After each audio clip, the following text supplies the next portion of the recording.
Hi, വൈത്തുല്യയിലേക്ക് ഏവർക്കും സ്വാഗതം.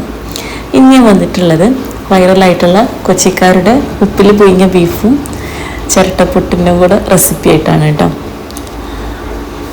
നല്ല രസമുണ്ട് കേട്ടോ. ഞാൻ ഫസ്റ്റ് ഇത് ഉണ്ടാക്കി നോക്കണമെന്ന് വിചാരിക്കും വീഡിയോ ഒക്കെ കാണുമ്പോൾ, പക്ഷേ മസാലകളൊന്നും ഇടാണ്ട് രസം ഉണ്ടാവില്ലേ എന്നൊക്കെ വിചാരിച്ചിരുന്നു. പക്ഷെ നല്ല ടേസ്റ്റ് ഉണ്ട്. നമുക്ക് വീഡിയോ എങ്ങനെയാണ് നോക്കാം. അതിന് മുന്നേ സബ്സ്ക്രൈബ് ചെയ്യാതെ നിങ്ങൾ കാണുന്നെങ്കിൽ പ്ലീസ് ഒന്ന് സബ്സ്ക്രൈബ് ചെയ്യുക. വീഡിയോ ഇഷ്ടമായാൽ ലൈക്ക് ചെയ്യുക, കമൻറ്റ് ചെയ്യുക, ഷെയർ ചെയ്യുക.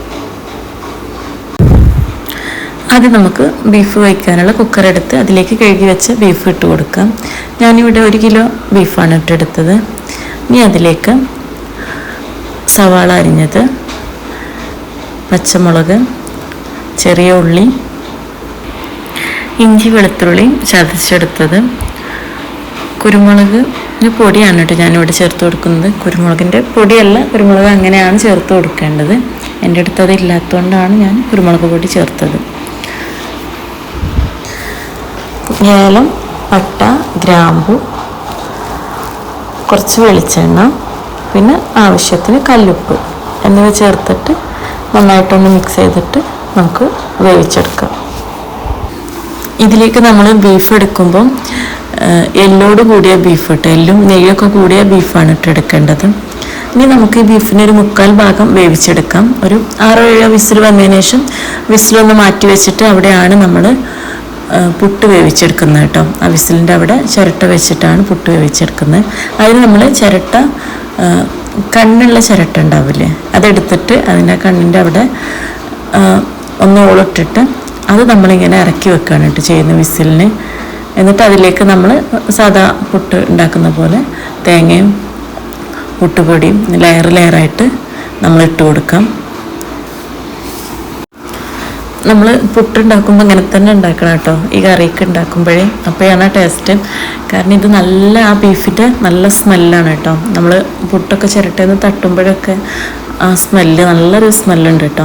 അയാലും പട്ടയും ഗ്രാമ്പും ബീഫിൻ്റെ ഒക്കെ കൂടിയിട്ടുള്ള പെട്ടെന്ന് ആവി വരികയും ചെയ്യും കേട്ടോ. കാരണം നമ്മൾ നന്നായിട്ട് തിളക്കുന്നവിടെയൊക്കെയല്ലേ വെച്ച് കൊടുക്കുന്നത്. അപ്പം നമ്മളൊരു ഒത്തിരി നേരം കൂടെ അവിടെ നിന്ന് വെച്ച് കൊടുക്കുക. കുറച്ച് നേരം ഒന്ന് ആവി വന്നിട്ട് നമുക്ക് അതൊന്ന് തട്ടിയെടുക്കാം. ഇനി നമുക്ക് ബാക്കിയുള്ള പുട്ടുപൊടി കൂടി ഒന്ന് ആവി കയറ്റിയെടുക്കാം. ഇതിങ്ങനെ കൊടുന്ന് നമ്മൾ തട്ടുമ്പോഴേയും നമ്മൾ ചെറുതായെന്ന് മണ്ണപ്പം ചുട്ട് കളിച്ച ആ ഒരു ഇത് ഓർമ്മ വരും കേട്ടോ. നല്ല വൃത്തിയിൽ കിട്ടുന്നുണ്ട് കേട്ടോ. നമ്മളിതിൽ പുട്ട് ചുടുമ്പോഴേ നമ്മൾ അന്ന് മണ്ണുകൊണ്ടുണ്ടാക്കി കളിച്ച് കിട്ടുന്ന അതേപോലെ നമുക്ക് ക്ലിയറായിട്ട് പുട്ട് പൊടിയാതെ കിട്ടുന്നുണ്ട്. ഞാൻ ഫുഡ് റെഡിയാക്കുമ്പോൾ ഇവിടെ ഒരാൾ നല്ല പാട്ടാണ് കേട്ടോ.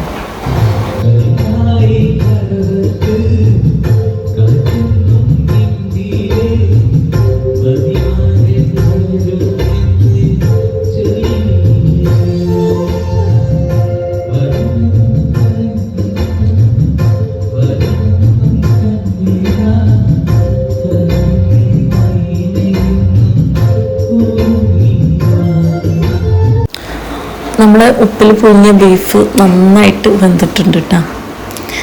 നല്ല അടിപൊളിയായിട്ട് വന്നിട്ടുണ്ട്. നമുക്കൊന്ന് കഴിച്ച് നോക്കാം. ഞാനിത് ഫസ്റ്റായിട്ടാണ് കേട്ടോ കഴിച്ച് നോക്കണത്. ഞാൻ വിചാരിച്ചിരുന്നത് എന്താ വെച്ചാൽ ഇങ്ങനെ മസാല ഒന്നും ഇടാത്തതുകൊണ്ട് രസം ഉണ്ടാവില്ല. അപ്പോൾ ആ ടൈമിൽ ടേസ്റ്റ് ഇല്ലെങ്കിൽ മസാല ഒന്ന് ചൂടാക്കിയിട്ട് നമുക്ക് ഇതിലേക്ക് ചേർത്ത് കൊടുക്കാമെന്ന് കരുതിയിരുന്നു. പക്ഷേ ഇങ്ങനെ കഴിക്കാൻ അടിപൊളിയാണ് കേട്ടോ. നല്ല ടേസ്റ്റ് ഉണ്ട്. കാരണം മോളിത് ഞാനൊരു വീഡിയോ കണ്ടിട്ടാണ് ഞാൻ ഇത് ഉണ്ടാക്കണത്. അത് കണ്ടപ്പോൾ ഓള് പറയുന്നുണ്ട് എനിക്ക് വേണ്ടിട്ടും വെച്ച്. കാരണം അതിൽ ഇത്ര ഒരു ഇതായിട്ട് തോന്നണില്ല. കാണുമ്പോൾ നമുക്ക് മസാല ഒന്നും ഇല്ലാത്ത, കളറില്ലാത്തതുകൊണ്ട് അവളറിയാം എനിക്ക് വേണ്ടാന്ന് പറഞ്ഞിരുന്നു. പക്ഷെ ഇപ്പോൾ ഇവളിത് കഴിച്ചിട്ട് പറയണത് ഉമ്മച്ചി നല്ല രസമാണ്, നമുക്ക് ഇങ്ങനെ തന്നെ ഉണ്ടാക്കിയാൽ മതിയിട്ടോന്നാണ് പറയുന്നത്. അപ്പം മക്കൾക്കും തന്നെ ഇങ്ങനെയൊക്കെ നമ്മൾ പുട്ടുണ്ടാക്കി കൊടുത്തു കഴിഞ്ഞാൽ മക്കളൊക്കെ നന്നായിട്ട് കഴിക്കും കേട്ടോ. ഇങ്ങനെ ചിരട്ടയിലൊക്കെ അവർക്കൊക്കെ നല്ല ഇഷ്ടാവും. അതൊക്കെ ഇഷ്ടമായിക്കണോ?